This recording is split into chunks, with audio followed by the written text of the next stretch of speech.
So, one thing that I'm interested to know from anybody I have on here is, what did you learn as a child about money? What in your environment where you grew up, what were the attitudes about money? Poor. It was Mm, um it was a very lack mindset. And I started my first business at 7. I realized that, in a community of like 15 people, like we were talking before we hit the recording, the entire county that I grew up in, just over 8,000 people. So it's 85% timberland and farm, and the rest is farmland and a little bit of tourism. So there's not a lot of folks would look at that and say there's no opportunity. And that's that. Let's just keep it that way. That keeps everybody out, right? mm, But as a 7 year old, I saw the lack in my own family, but I also saw the want in the Sears catalog and the wish book and everywhere else, right? So I started to look for opportunity, and I wish I could thank somebody for this, but I just saw beer cans in the ditch, and I'm like, hey, there's a guy at the grocery store every Saturday we see buying beer cans. So I started to walk. We lived on a 4 mile country road, a dirt road, and I would walk up and down that road and pick up everybody's beer cans after the weekends. I also noticed he bought car batteries, so I would haggle with all the adults that had batteries in front of the garage or wherever I could get one.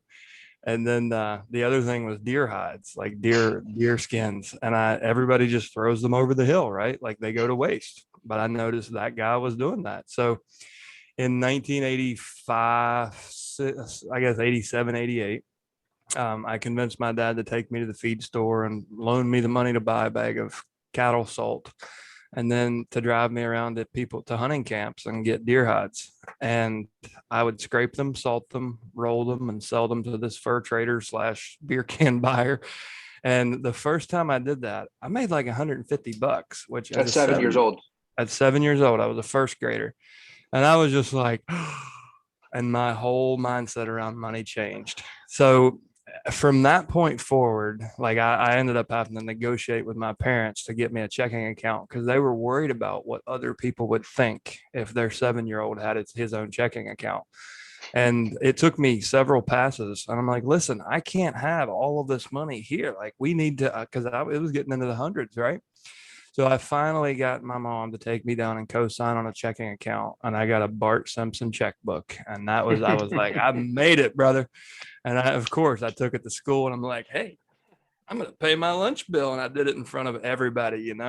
So my mindset on money was, I would say, poor because of the culture I came up in until it wasn't. And fortunately for me, that happened at a young age. And I proved to myself that you create opportunity. Well, the easiest way to find the best opportunity is to create it, not go try to beg for it or chase it. And by the time I was in high school, I didn't want for anything. I was writing checks for, I wrote a check for a new Jeep, and that pretty much followed me all through. I'm not going to pretend college was not affordable and it wasn't easy, but I graduated debt free because of that mindset. And every time opportunity would dry up, or it wasn't an opportunity anymore, I would go find another. So I worked in the woods. I was a lumberjack. I was a cowboy. I waited tables. I built a fencing company at 18 years old. I've done a little bit of everything in that particular community. And I didn't sit around and wait for it. Like, if I needed money, I went and found where value was absent, and more than enough money always showed up. So that's been my kind of life's mantra, is if you want more money, find a way to give more value. And it's treated me well. I mean, if you can look at your community and see obvious places where responsibility has been abdicated, whether that's for a piece of land, a piece of real estate, for a particular type of industry. uh, I'm not. This isn't my original observation. I think Jordan Peterson made this point where responsibility has been abdicated, that's where opportunity lies. Yeah. So it sounds like in your case, it was. It sounds like your mindset started to change around money through having an entrepreneurial attitude from a very early age. Like it was a mixture of entrepreneurship and working for other people from the start, pretty much. Yeah, but so with the exception of let's see. I'm trying to think. So I took a job at 15, my first Mm, real job, right? hmm. And I was on a work permit. So in West Virginia, we were allowed to work 20 hours. So that like literally on my 15th birthday, I got my parents to take me to Snowshoe, the Interwest ski resort near where I grew up. And I went up there and they hired me as a busboy. This is a pretty funny story too. So I was a W-2 busboy, and at the time, I think minimum wage was, I don't know, it was like 5.85, I think, or 5.25 is what it was. So I go to work the first day, and it was busing in a food court at a ski resort on weekends, which you can imagine how much fun that is. And I started cooking around the age of 6 or 7. I had a wonderful grandmother and parents that would just let me take over the kitchen, and like they let me be as independent as I wanted. If I wanted to cook the whole meal, they would stay there and support me. So here I am, a busboy in a busy dining room.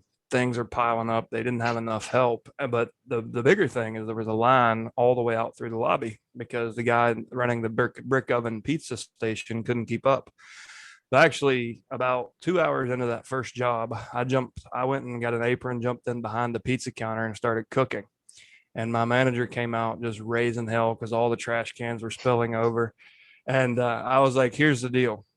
You can fire me and the trash cans will still be spilling over, or you can make me go empty them, and then all this potential revenue, all these customers will be here pissed off, and they don't seem too pissed about the trash, but they're pretty frustrated they're not on the ski slopes. And she's like, this conversation's not over, we're talking after your shift. And after my shift, they took me to $8.93 an hour and made me the new pizza chef. So for about a 2 hour period, I had a job that I hated it. Like it was terrible. And I felt like I was underutilizing my skill set. So I just jumped behind the counter at the risk of being fired, and I became one of the top paid line cooks.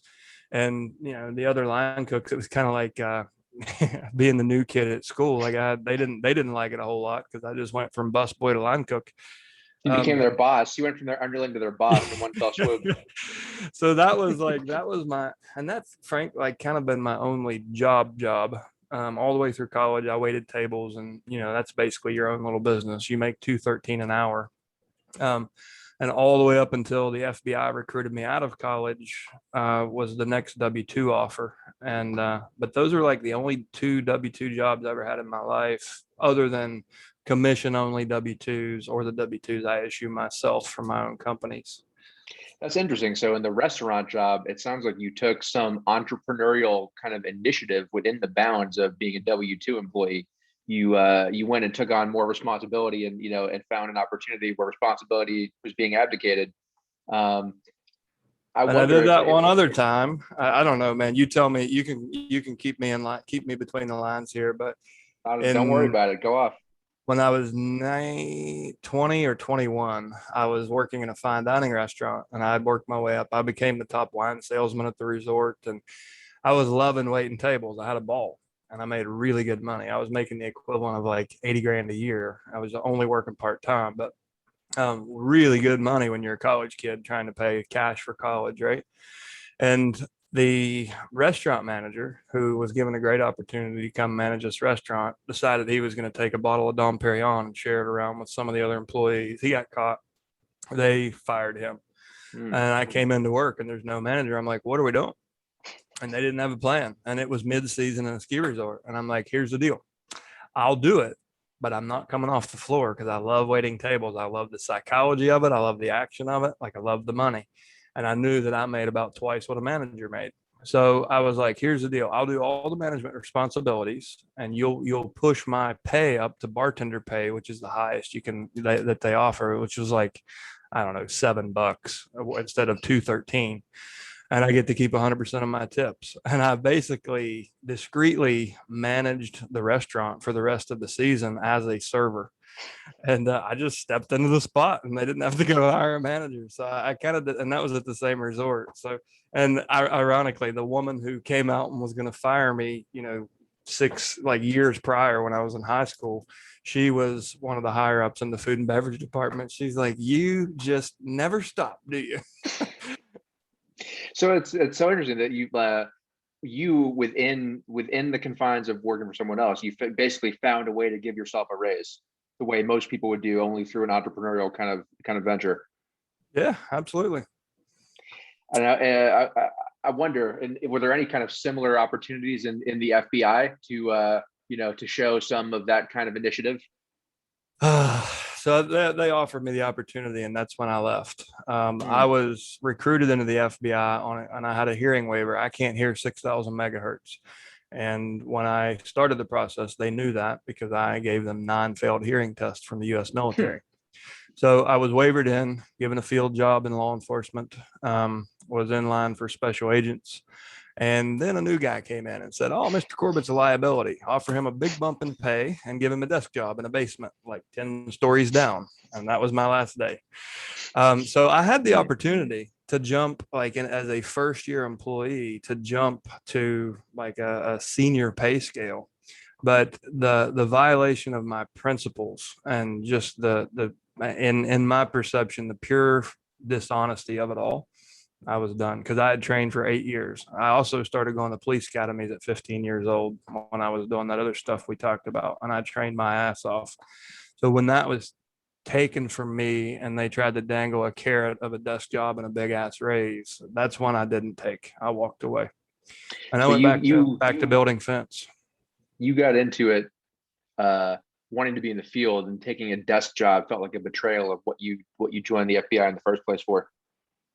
Yeah, I mean, I was recruited into police and promised special agent, well, not promised, but Mm. encouraged to, wink to on my 23rd birthday, show up. Because you have to be 23, to be a special agent. So I breezed through everything but the hearing test. Got, they wavered me in, they got my clearance. And then it was like, you can't move the goalpost. Like it's the expectation was set, the contract was written, and then they just moved the goalpost. And I couldn't trust that the rest of my career. How many more times was that going to happen? That's funny. I became a cab driver at 23 because you had to be 23 to be a cab driver. Is that right? Yeah, no joke. I didn't know that. Wonder how old Uber drive. How old do you have to be an Uber driver? I don't know if they have a minimum age, but in Boulder, Colorado, in 2008, the cab company there, you had to be 23. Interesting. So the FBI was the last W-2 job you've ever had. Not the last one, but the last one with a paycheck that wasn't last salary commission. job. So from there, I decided to go back to building fence, and my margins were huge, but it's really, really hard work because I cut the timber, I split the post, I did everything, which gave me massive margins. But I looked at it and I'm like, man, your body's going to tear down. Like it was amazing. Like CrossFit is a damn walk in the park compared to that, like building fence in the mountains, right? So I said, what am I going to do? And I tell everybody I got into real estate for the wrong reasons and I stayed for the right reasons. I got in it because I saw people in a little rural community with a median income of 18 grand making 125 to 150 grand a year selling condos. And I'm like, whoa. So I set my sights on that. They rejected me. So I went to work for a little real estate company at the bottom of the mountain, led that company, outsold like 22 people in the first 4 months. And then they recruited me into the big resort. And that was a W-2 sales job with benefits, but it was 100% commission. And I rode that all the way through 2011 when I kind of hit the reset button and became unemployable altogether. Mm. But it was, if I didn't sell anything, I didn't eat. So it was basically just so they could offer us benefits that they made us employees. What changed that made you unemployable? When I looked above me, and as a W-2 employee, they had the right to tell me what to do, but they didn't recognize the local culture in Hawaii. At this time I was living in Maui, and a hedge fund bought the ski resort, and that was the tail wagging the dog. So the hedge fund told the operator what to do, even though they didn't understand the ski industry, in my opinion.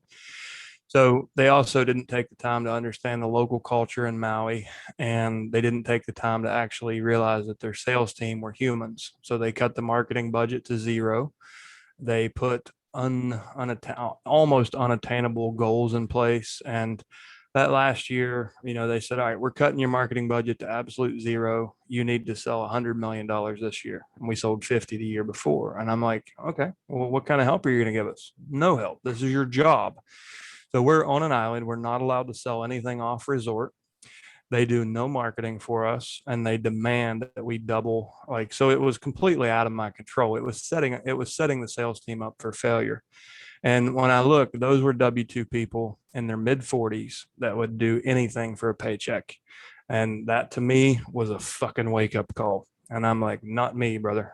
This will not happen to me. So I started exploring Mhm. franchises. I started looking at buying businesses. I couldn't make my mind up, but I knew I was making my exit. The problem was I just kept stacking commissions. Like, we just kept making sales. And this is in 2011. It wasn't exactly a hot market in luxury real estate, but we had a good project. So I I got to the actually next week, May 13th will be my 10-year anniversary of the when I hit the reset button on all this. And so I loaded my motorcycle and clothes and a truck into a Connex and sent everything to Seattle, Washington. To rented a car, spent 13 days, my one last trip around the rock. And from there, I went to my old hippie friend's house in Washington, unloaded everything, and disappeared into Canada on a motorcycle with nothing but a backpack and a fly rod and some freeze dried food. And that trip, that wasn't the point of it. The point of it was just to get out and explore, right?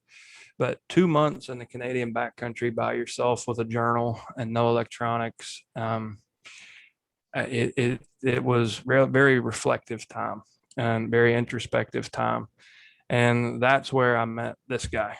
That's where I met this Chad, because I wouldn't say I was a different person. I was willing to tolerate a lot more back then, and I didn't know my worth as much as I do now. And that's kind of what that trip showed me. And I came out of it one night on a mountaintop in Fernie, British Columbia. I said, all right, I don't know what this is, but this is loud and clear. I always help others more than myself. I'll always turn a six-figure net so I can live and give the way I want. And I'll always be able to run it from anywhere in the world with an iPhone. And that pretty much eliminated damn near any W-2 job I could think of. So even though I had no clue how I was going to achieve those three things, I committed to it because it felt so good in the moment. I'm like, that allows me to control this feeling, to be able to be out here on a mountaintop in the middle of damn nowhere with nowhere to go and nothing to do if I don't want to, on demand. And that I let emotion guide me, not the desire for material things or money or status or anything like that. I'm like, this is how I fucking want to feel, and I want to know how to be in control of that. And that was the moment that really changed the trajectory of my life. And I had no idea it was coming, man. It wasn't something like I planned for or read a book or had a journal about. It just happened. How did you move forward from there? How did the path become more clear? You said you looked into franchises, other business opportunities. How did that coalesce into action for you? I ended up choosing a town, and I chose Roanoke, Virginia. Didn't know a soul there. I chose it just kind of similar, probably to some of your research. I think we're both kind of analytical guys and have standards for where we live. But Mm-hmm. I was looking for affordability, proximity to the family farm, proximity to national forest, and a big enough population where there was opportunity for real estate investing, because I was interested in real estate investing, although I knew nothing about it. I'd been selling ski front, beachfront, and I'm talking about residential, like single family. So I had studied commercial real estate. I had studied, finance. And then I learned about, landlording, because when I first got to Roanoke, the, the median, the retail median price was 140. The investor median price, like the landlord median price, was probably 40. Mm, Low price, high rent, like, and it's a fantastic market. great But cash flow market. so it was kind of an opportunistic, like I didn't choose anything. And then I spent, after coming out of the woods in Canada, me, my dad, and my dog hit almost every national park in the country and tent camped, like, and had just an epic road trip. So I came home, chose the town, met with, real estate brokers, went to the local real estate investors association. I had an open mind. So those three rules were the filter. Everything else was a possibility. And I looked at potentially going back into food and beverage, or I looked at actually opening a brick oven pizza restaurant and a craft brew, bar. I looked at, I mean, I just had an open mind. I was open to anything. And what seemed the most interesting to me was all the, and it's easy to get attracted to the real estate investment world because it's like, oh, you're going to be filthy rich within a year. You're going to make $1 million. And we like to point to people like Will Brown and say, hey, he made $1 million in his first year, but that's a pretty, it's a slim chance. Right. Mm. And I didn't fall for that, but I'm like, that's pretty interesting. And so I got into it, and that's how I chose it, was just looking at all of the opportunities, not looking for anything specific. And I actually turned down 3 jobs over that summer because I hadn't chosen a place to settle. So I was offered a job in Austin, Texas as a director of sales with a pretty fat salary and override. One in Lake Squamish, I think is what it was called, up in British Columbia, and another somewhere in the Texas Hill Country. I'm not sure where that one even was. And I almost caved on that, but I'm like, nope, I'm out with my dad and my dog. And if the job's there in October, November, we'll revisit it. And when I got home, I just didn't want to revisit that. And I miss that industry. I really enjoyed it. What I don't miss is, we talked about the mindset around money on the negative end of the spectrum in the beginning of this. I don't miss that mindset around money on the other end of the spectrum, and the pretentiousness that comes with it in some of those areas. I'm somewhere in the middle. I like to have a lot, but act like I don't have any. So that's what kind of pushed me into that. And how I found the opportunity was just being willing to consider anything as a possibility. So I think for a lot of us, myself included, we have this transitional phase where we're still in a W-2 job, but we've decided that we're going to get out of it, and we're making steps to get out of it. In your case, it sounds like you bypassed that. You made the decision retrospectively, I'll never go back to a W-2 job. And it sounds like also that that entrepreneurial mindset came somewhat naturally to you, or at least it had been in you since childhood. But were there ever any major stumbling blocks for you, or did it take a while to hit your stride as a full-time investor and entrepreneur, or did it flow pretty naturally? This is where the story gets like where you like I come down the ground here. I've got a lot of exciting stories to tell, but so I have spent my whole career building relationships with millionaires and billionaires, and I would sell them high-priced luxury assets, ski front, beachfront, and my job was to drive the price as high as I could, right? So I defended value. And that it was like a real life Think and Grow Rich. I mean, I got paid to make friends with high net worth individuals, and I loved it because people didn't expect me to be good at it, and I was pretty good at it. And just a country boy, talks funny. What's he going to do on this team? And so anyways, when I first got into residential real estate investing, I fell for the wholesaling thing, and I didn't think it through. I thought, oh, it's no risk, high reward. Just go for it. So I moved to Roanoke on January 12th of 2012, and I pulled the trigger on my direct mail campaign January 13th before I even unpacked my boxes. I was meeting with people that week. I hit the ground running. I knew what the hell, like I had done my homework. I knew what offer I could offer. And then I got blindsided by the social aspect of it that I didn't expect. So I built my whole career playing games and bantering and negotiating and drinking beer with wealthy people to drive the price up on them or hold the price high on them. Now, this person in their darkest hour, after a series of bad decisions, who's clinging to whatever equity they might have in that asset, is looking at me across the table. And the first time I made an offer, and the lady just broke down, like she didn't just flinch, she broke into tears. And it wasn't a bad offer. It was 70% minus repairs. And I'm just like, I felt like I was this tall, man. And character and integrity are important to me. And I felt like I was taking advantage of that person. So I got the fuck up and I walked out. And I did a couple of more where they were less emotional than that. The people were just like, Okay, I got to get this done. It's got to be done by next week. And I did a few wholesales, but I was good at that too. I just didn't feel good about the way I didn't feel good about it. And I was doing it ethically and transparently. I had 4 real estate licenses to lose. So I was doing everything with full disclosure. I just knew that the name of the game was to get the price down on that individual because of the decisions they had made and try to scrape as much of their equity into my balance sheet as I could. And it just didn't sit right with me. So I'm like, how can I help these same people and all the people that others say are junk leads and nobody can help? Like, how can I help everybody by letting them choose? So I looked inward. I looked at myself and I held myself accountable for the negative reaction they had, whether they took the offer or not. If someone said, the hell with that, you're crazy.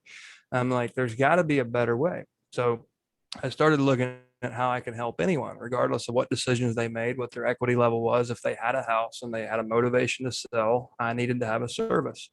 So that, like, I was like, how do you get no junk leads? So I started to educate myself on creative financing, which led me to do subject to, which led me to do wraps, which led me to do lease options.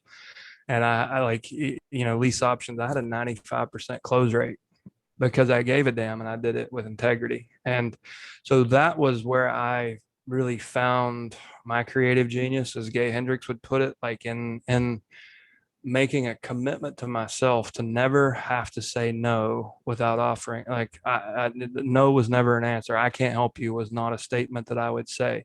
It's, here's how I can help you. And I would lay out sometimes as many as 6 strategies and I let them choose. And that is where everything unlocked for me in real estate investing and when it became fun and easy.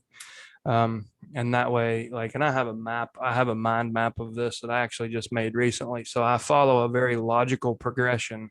If you look at a mind map, it's 100% logic. But I am like, if you look at that map, it seems like all logic. If you watch me do it, it's navigating a very logical conversation in a but in a very emotional way, so they never feel like they're taken advantage of. And that's because I never ever want to make a dollar where I feel like I took advantage of anyone, right? So that's where I found my spot in real estate investing. And then I started to realize that labeling yourself as a real estate investor and then labeling yourself as a real estate agent or broker, um, if you made one offer, if you had one service to provide and they objected to that or it didn't fit their needs, then you kind of break rapport and it's hard to switch hats in the middle of that. So eventually I just quit overcomplicating things and being Chad the investor with this brand company and Chad the realtor with this brand company. And I just really dumbed it down and I was Chad, a real estate expert or a real estate professional. And they're like, well, what does that mean? I'm like, well, once I see the home and we have a conversation, I'll be able to tell you a little bit more. Right now, I don't know. I own multiple companies. I provide multiple services. And until I really see your situation and see what's best for you, I don't know which hat I'm wearing. Does that sound good? We got the affirmation, set the appointment. So it was different. It differentiated me. And that's where I found, if you guys haven't read the book, if you're trying to spot opportunity in any marketplace, read the book Blue Ocean Strategy by W. Chan Kim. That book, I read it after all of this, like after probably a year or two after this part of the story. And I wish I had read it sooner. What I got from it was validation, and where, what the author will call value innovation. That's where opportunity lies. That's all the way back to my redneck story of beer cans in the ditch and deer hides over the hill. That opportunity lied in that value innovation overlap where you can lower the cost and raise the value for anything in your community, whether it was the beer cans or the lawn mowing or the fence building or whatever that was. It's where opportunity, like, it's where it's uncontested market space. And that's what I created by blending multiple strategies across brokerage and investment. That kind of became my blue ocean. And that's what I built my career on since 2014 when I stepped out of production. And now I teach other people that. So this was around the same time that you started the company where you train investors how to use probate leads. Yeah. And all of that, what I realized, a common thread through a lot of those folks who were didn't know what to do, but had equity that I felt motivated to protect, just in the interest of maintaining generational wealth. Where they were in probate, or they'd already inherited the asset from probate, and it was, their deed had already transferred. And I I looked for a way. I'm like, how can I help anyone who will speak with me and monetize that either directly or indirectly? And I built a team of vendors who did all the work. All I did was the dollar productive parts. I made calls, I took calls, and I went on appointments. Everything else was delegated. And that blew at it made it, it was a beautiful business because I had no competition. I was proud of what I was offering. I never had to say I can't help you. I don't care if there's no real estate and your dad died with, $1 over the small estate limit, I will find a way to help a family in that situation. And even if it's making sure they have a living trust set up, or that they know how to file the final tax return using my CPA, whatever that is, I'll find a way to provide value. And that comes back to you in the form of a wave of referrals of people saying, you know what, we didn't know how good your offer was until these other guys showed up and tried to steal the house from us. Like it doesn't matter. Like I'll do anything I can to help them. And that's what like the most rewarding part of my career to date has really been teaching that. Like it's a niche within a niche, but I've trained thousands of real estate agents and investors. I have a course called Probate Mastery and a national certification called a certified probate expert. And that's probably the thing that in my working career, that's, I think, has made the biggest impact on the most amount of people, and the thing I'm most proud of. So a lot of people do it in reverse order. They say this, this seems like a lucrative career field. I think this is more what I did getting into software engineering. This seems like a lucrative career field. I'll learn how to do this, and then I'll see how I can find some way to make that meaningful, or put that to work in a way that's meaningful to me. And in your case, it sounds like you found a problem that was meaningful to you, that you cared about, and the money just followed. Yep. And that's, I don't know, man, that seems like, in retrospect, at 39 years old, it seems so apparent, right? And I guess I forget how I got to that mindset, but Do you find that the flow of money in your life is connected to flow in other areas of your life? yeah. So I've always been a generous person, but I've never really gave away money because it was such a scarce resource, and something that even when I had it, I created a habit of hoarding it. Hmm. But I always gave value. And I think that's what's important. Like I've been blessed with amazing people and opportunities, and I've, everybody has struggles in your life, and regardless of how much money you have, you're still going to have those, right? Um, but what I've found is as long as I'm contributing, it always shows up. And there's been very few times where in my life where I was just completely out of money. And I had this conversation with a guy yesterday. He was down to 128 bucks in his bank account, but he's like, it doesn't matter to me. I know it's coming. I've done too much good for too many people. And he's up to like 1,400 bucks today. Had no clue where it was coming from. So, he 10x'd his net worth in 24 hours, right? Um, he will be a multimillionaire. I mentor him. He's an impressive individual.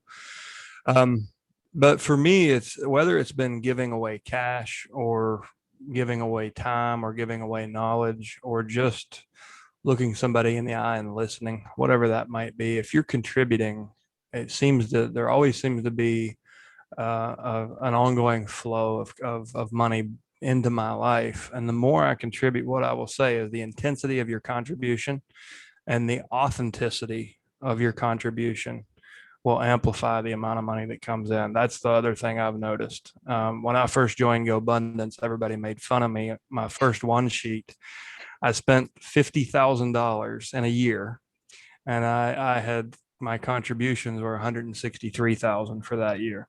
And everyone's like, "Who the fuck are you?" But that's been the lesson that I've learned about this. And I find meaningful ways to give. I don't feel like it's an obligation to give. I feel motivated to do it. Just here recently, a walk on the beach resulted in me starting a scholar. I decided to pay for all the AP testing for my local high school, because people are cash is tight, and it's a damn shame to watch a kid work so hard to get the grades in an AP class and not get the credits because he couldn't take the test. So I covered that. I bridged that. And then I'm like, you know what? I could do more there. That's actually an important thing. And so I started a scholarship fund, and I'm offering just a single scholarship this year. But that has just in the last couple of weeks developed into an endowment fund for that cut for that high school. And my vision just keeps growing on that. I'm like, shit, why stop there? Why not go to the state level? Why not? Like, so who knows where that might go? And so that's, I've poured lots of money into clean water development because I believe that's one of the most fundamental problems in the world is getting basic health care and clean water so a society can actually progress. If you haven't met even the most basic needs on Maslow's hierarchy, how the hell are you ever going to worry about reading a book if you have diarrhea all the time and you can barely stay hydrated? So that's something. I mean, I've traveled the world on motorcycles. I've contributed financially, but also physically, and put my life on the line and done the photojournalism that comes with it. And the more of that I do, like the more passion I put toward that generosity and giving, the more money shows up. And uh, I also say this: the more I give, the less money, the less value money seems to have to me, the less control it has over me. And I think that we can learn that from the Stoics. We can learn that from the Buddhists. We can learn that from the Hindus. Like, at the end of your life, if you've given it all away and you feel full, then that's enlightenment, right? And I don't know if that's what it is. I'm 39 years old. I'm still figuring this shit out. But I do know that the more I contribute, um, the better I feel and the more money shows up, but the less of an emotional response I have to that money showing up. And it's not that I don't appreciate it and I'm not grateful for it. It's just, it's more like a tool than it's more like a hammer than a parachute when you've just jumped out of a plane, or that's probably a bad metaphor, but, or simile, but so it has less, money has less control over me, and values seems to have more. And I guess that's a lesson I'm still learning because I'm not very concise in my point. But it's an observation at this point. So we hear a lot of similar advice to someone who's in the position of trying to work towards financial freedom, and a lot of it's really good advice. Whether it's buy cash flowing assets or even something like advising people to be generous is advice that I hear from a lot of different sources, which I feel like is great advice. Do you have any unconventional or unexpected advice for someone in that position that you haven't heard other people give? About giving? About becoming financially free, for someone maybe who's more in the mindset of working for other people for most of their life and is looking to make that leap to become more entrepreneurial, more of a self-starter. Do you have any, like the obvious advice or person in that sort of position would be start, saving your income to and investing it by cash flowing assets, get your morning routine dialed in, your health, your nutrition. A lot I of, understand.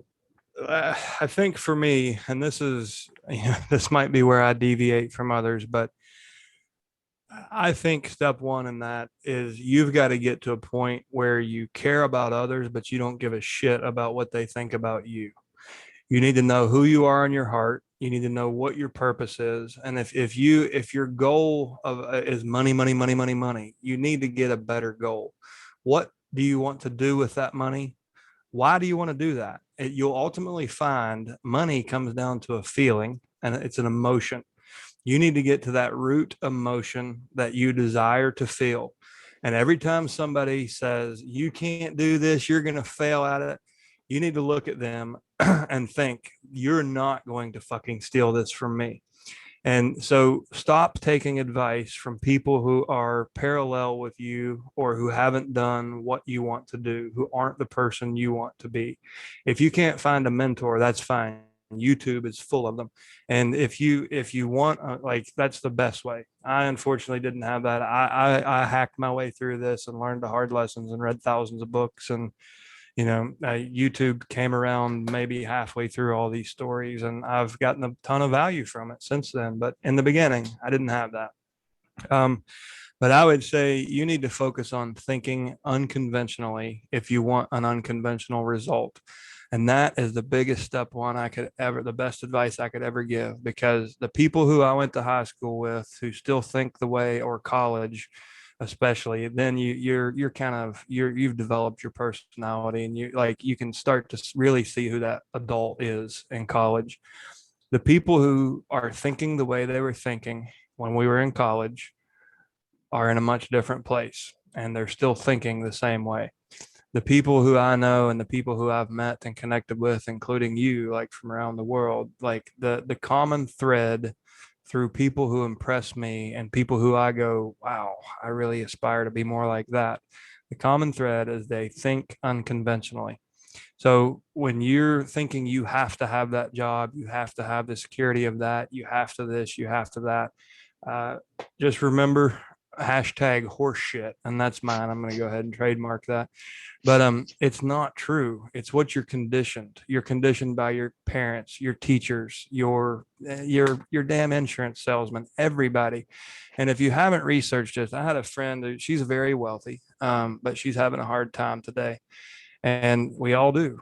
And she and I were having a pretty candid conversation earlier, and she wasn't aware of, she's going to Turkey, and her family is trying to talk her out of it, and being downright kind of abusive. Like, you're an idiot. Why are you doing this? You're gonna be sex trafficked into Russia, and your daughter's never gonna see you again. And I explained to her that crab's in a bucket. And have you, you know what I'm talking about? I know exactly what you're talking about. So anyone who doesn't, I want you to go look this up. I think it has roots in Confucianism in ancient China, but it's also been pretty mainstream in the Western psychology. But the crabs in the bucket is something that you really should understand if you want to build enough courage to actually break out of your current situation and change your reality. And I'll leave it at that. Go learn about crabs in the bucket, and just remember, no matter how much those people love, like those, like how comfortable that conventional lifestyle makes you and the advice those people are giving you, it usually comes from love. But subconsciously, what they're saying is, please don't grow in that direction. I'm afraid I'll lose you. And they'll do anything to pull you back. And that's what I mean by thinking unconventionally, being willing to not drive a new car, being willing to wear Goodwill clothes, being willing to grow your own food or cook your own food and stay the hell out of restaurants and get the seed capital that you need to make an acquisition or to buy a direct mail campaign or to buy a damn suit. I had to get creative to come up with the last $900 I had to get a suit to go to my FBI interviews and tests. But by God, I found a way to do it. But so it just, the more you look around and the more you fit in, probably the further you are from financial freedom is what I've found. So was there a point in time where you had to consciously take a step back from certain relationships because those people were holding you back, were trying to keep you down in the bucket with them? I was fortunate that I hate conflict. Coming from the background that I did, like, I can't stand it, because I started to get a cynical view of the world very young. Because when you're only dealing with the worst of society, you start to kind of think, well, damn, I got to watch my back.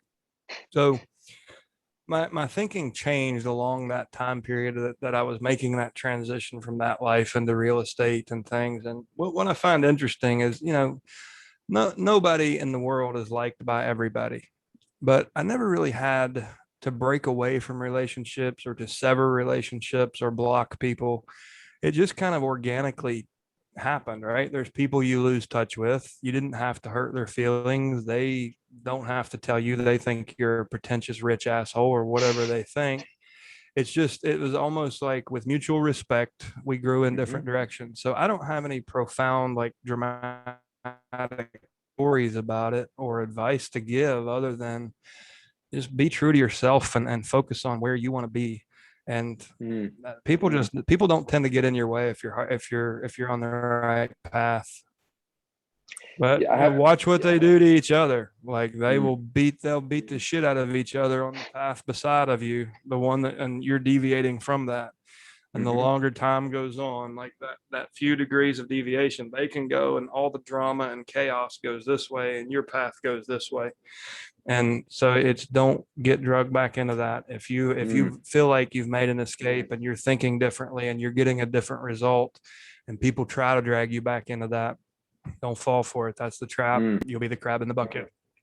I have to say, it does seem like you have these attitudes and these practices you've adopted in your life have gained you a lot of freedom. So for example, right now you're living full time in your travel trailer, right? You're essentially working when you want, where you want, doing only what you want. True. Yeah, I pretty much hit my FI number, financial independence number, at 38. I set a goal to retire by 40, and that was when I was 30, and made that transition at 29. I hit the button. By the time I moved to Roanoke, I had turned 30. And so I went from a negative net worth to more than comfortable. And, having, like, now my whole goal is to contribute to the world, not to my own bank account. But I'm fortunate enough to have hit that at 38. I outfitted a fifth wheel toy hauler into a beautiful home and an office, and I live on the road now. And so, yeah, I've done a few things right. You might take at least one thing I said, like. So you mentioned a book. I think it was called The Blue Ocean Strategy, and you mentioned that there's a lot of good mentors on YouTube. Are there other books or other resources that you highly recommend Oh to people gosh. who So are who are in this journey? here's what I'll do. That is a really tough question, man. It's like, what's your favorite color? Right, Um, all of them. it's like, depends on who you are. I like all the colors, right? Hmm. Um, I have a handout from my course, and maybe that's the most efficient way to do this. Some of the books are on probate. Most of them aren't necessarily on probate, but they're on building a real estate business. And a lot of it's mindset. A lot of the stuff, a lot of the coaching I do, even my training, a lot of it, at least half of it, is psychology and mindset, and what others would call NLP, I call influence. But I try to teach empathy and influence, rather than saying, here's a script, go say this 1,000 times. Mm, So I've got a handout that I offer in the course, which is the probate mastery reading list. And maybe that's the best way to deliver it. Cause I have a shared audiobook folder that I keep for staff and family and friends. And there's, I don't know, there's hundreds of books in there. And those are just the ones that are like my top books, the ones that had like an immediate or a major impact on me. And there's a story behind it. And I almost, I can point you to the chapter and almost the page, because it has an emotional sticking point with me. So there's lots and lots of those books. But I would say, not knowing exactly who your audience is, mm. you should go read The E-Myth Revisited by Michael Gerber. He's no longer with us, and he has a voice like George Carlin. So if you like audiobooks, grab the audiobook. It's brilliantly narrated. Is he That profane like book, George Carlin? what's that? Is he profane like George Carlin? No, not quite. So that book, like, my biggest takeaway from that book was really on, like, thinking in terms of the franchise prototype. Mm, So look out 10 years and then plan your way back. And it's macro strategy based, macro to micro strategy. yeah, I read That that book that having was never, been on particularly entrepreneurial myself prior to that, but I felt like I got a lot of value out of it. Just the idea that being a great baker isn't the same skill set as being a great bakery chain, investor owner. yeah. So that's one that, and I think that's on that list, but that's a really good book, I think, that would apply to any and all of your listeners. I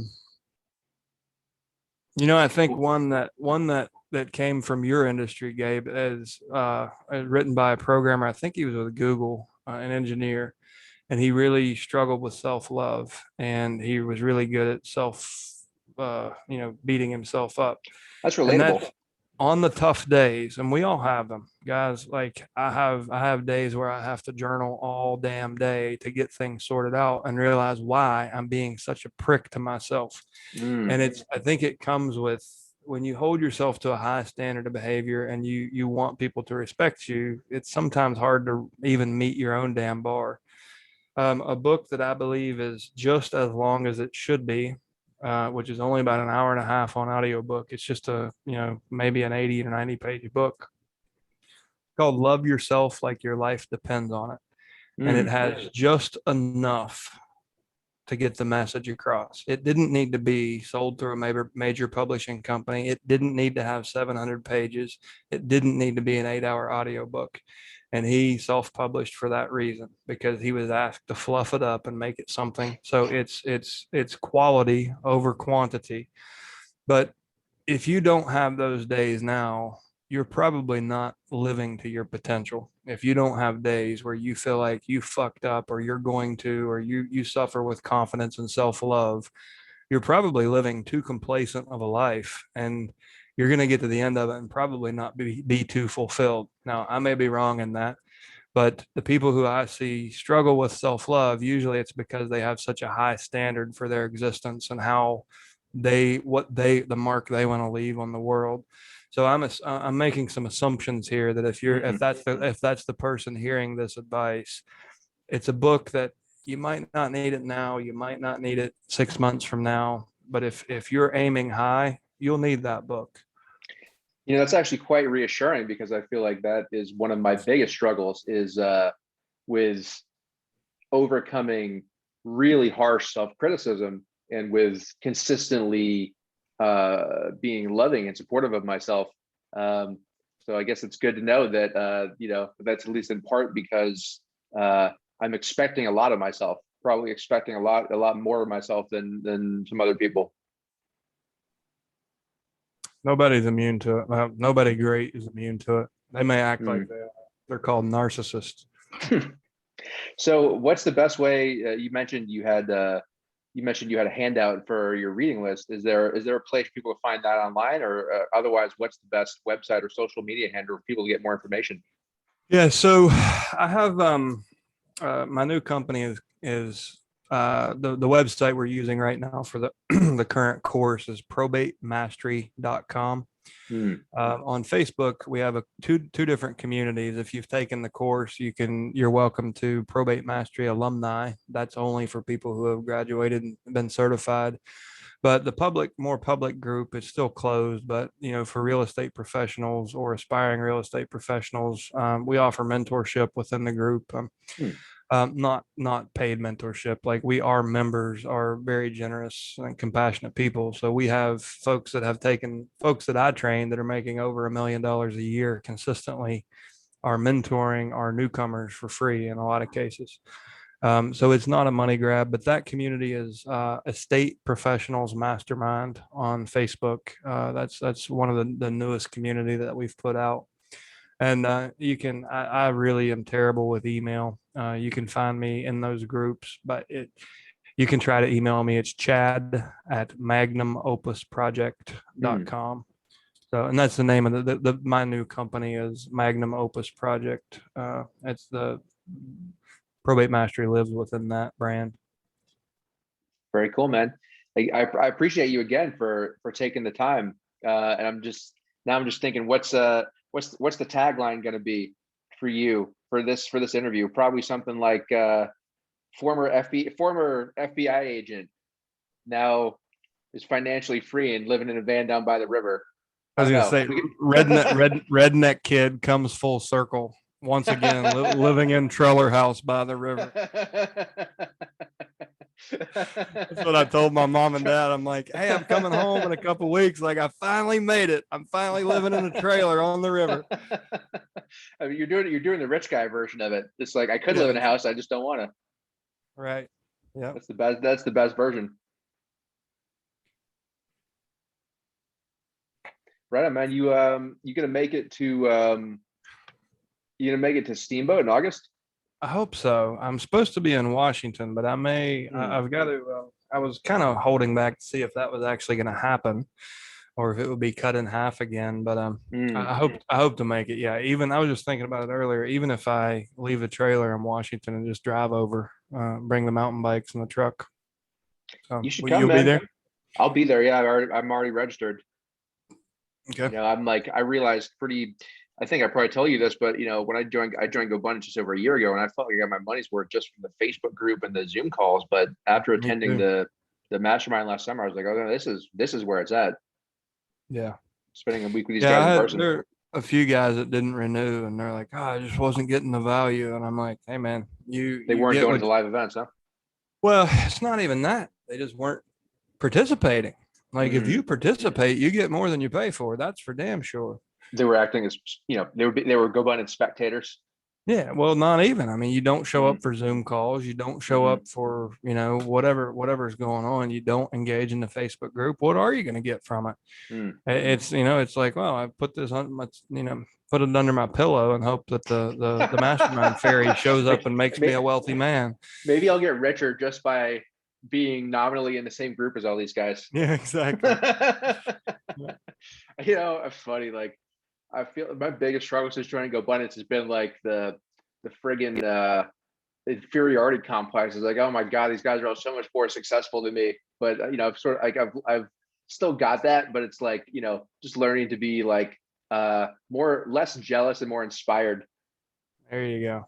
Jealousy is an ugly fucking thing, man. It is, yeah. You can be envious, you can be aspiring, but like kick that feeling. Like nobody here judges you like that, man. Like you bring value. You always have since the first day you jumped into this. Like don't we all have different value. And just because of balance, that let that fear keep me out of GoBundance for almost 4 years. Really? I was invited, and I was like, yeah, I'm not gonna sit in the room and measure dicks with a bunch of guys and like compare my balance sheet.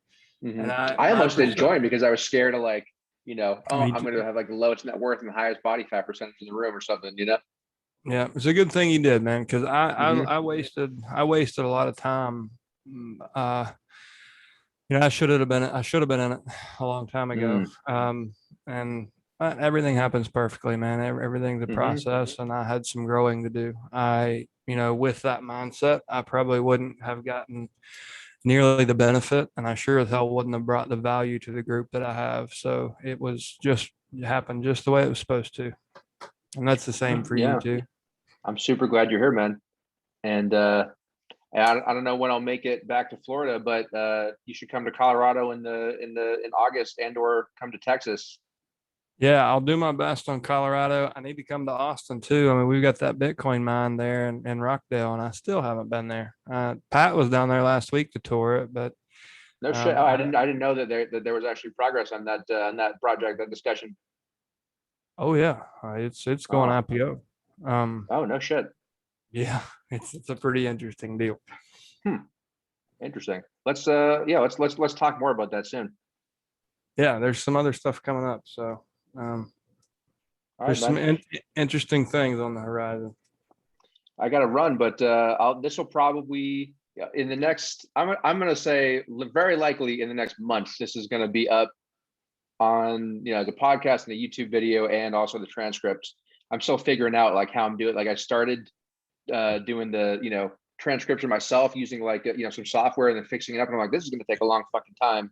I'm going to pay someone to do it. No, don't do that. Yeah, just use Buzzsprout. Okay. Buzzsprout, I think we pay like $7 a month. It might be $18 a month, but I do my podcast with Buzzsprout, and it actually does your transcription for you. Really? Like with a human? A human will. No. They call it AI. It's not really. It's just really good technology, but it's not true language AI. Yeah, the AI is a term. It's like science. It's a term that I use very conservatively because it gets abused all the hell. Yeah, exactly. It's AI is an artificial imagination. Yeah, it's logic. But anyway, so if that tool doesn't work well for you, my favorite, the one that's most impressive to me is Mm, otter.io, I believe it is. mm. Is because So what I'm looking for is a little tricky, because what I'm really looking for is a high quality transcription that I can, release as a newsletter. so Otter is going to get you to about 95%, and then Mm, you hire the editor. mm. So You probably use the something like Fiverr, find somebody to do that, right? Yeah, I mean, you could I mean, hell, you could go to your local high school and Mm, take an English student and be like, hmm, hey, you wanna be mentored by a millionaire? Like, hmm. start editing my copy, and you just That's a thought. hand them Word docs. So use Otter.io or Buzzsprout, get it into a Word doc, and then get it over to them for edits, or get it into a Google Sheet, or excuse me, Mm, Google Doc, so you can see their edits and stuff and give mm, them real time feedback. But yeah, I would not hire somebody to transcribe. We're beyond that. So mm. there's some good software out there for really Yeah. affordable. I mean, I tried out this, what is it? I can't remember the name of the website, but it works well. Like it transcribed everything accurately. The challenge is then to just clean it up, because when you're reading a transcript, actual human speech is sweet. Every other word is filler and hedge. It's Yeah.